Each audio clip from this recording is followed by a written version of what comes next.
All right, Doppler 10 meteorologist Ross Caruso in for Jerry tonight. He's continuing the coverage that we have on all this smoke. Yeah, and it's truly a bummer because looking at the forecast, it's honestly probably one of the nicest stretches of weather we've had if it wasn't for the wildfire smoke. Right, You know, this is all just coming in from Canada, and, you know, the winds are coming out of the north, which is offering some cool conditions. And honestly, if you haven't stepped outside in the past hour or so, it's a little chilly. It's going to continue to cool off as we head into the night. But of course, we're dealing with these air quality alerts that are going to be picking back up for us on Thursday. And honestly, I wouldn't be surprised if we were to see another one before we head into the weekend on Friday. So here's a look at some of the latest air quality levels across the area. Generally, we're at that moderate level here in Franklin County, but still very unhealthy out to the north and east over towards New York. We are going to continue to see this smoke pick back up for us as we head into Thursday as well. So again, primarily for those sensitive groups, people with heart, lung disease, elderly, and children, you should just essentially limit your time outside, still in that sensitive group criteria. But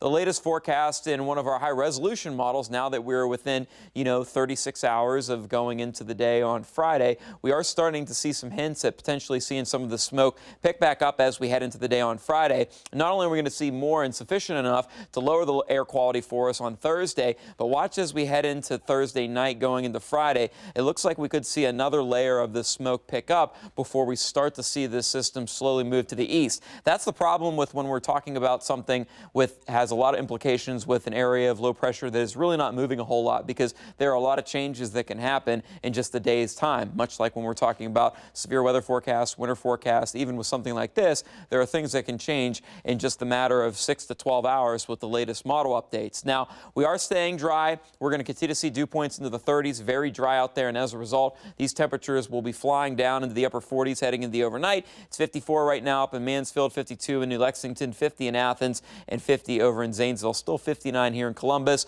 but we will see these temperatures fall into the upper 40s for us as we head into the early morning hours on Thursday. Now, things will warm up back into the mid-70s for us, but unfortunately, still looking at relatively high levels of pollutants into the air. So even if it's not bothering you, you can always help limit the amount of pollutants being put into the air by, avoiding any outdoor burning. It's very dry out as well, so fires can spread easily. Of course, you want to avoid taking unnecessary multiple trips in your vehicle, idling it, and of course, filling up in the late evening hours once we've cooled off a bit helps as well. And again, your lawn probably doesn't need cut. It's probably not growing much due to the fact that we're still talking about this crazy dry streak that's been going on as well. So something, again, just to avoid during the time that we are looking at poor air quality. So we're going to continue to see this air quality alert in effect for tomorrow, and I wouldn't be surprised if we were to see it again for us on Friday. Temperatures are going to be very similar again for us. They'll be climbing into the mid to upper 70s. And again, thanks to the way that the jet stream is positioned, while we will see some shifts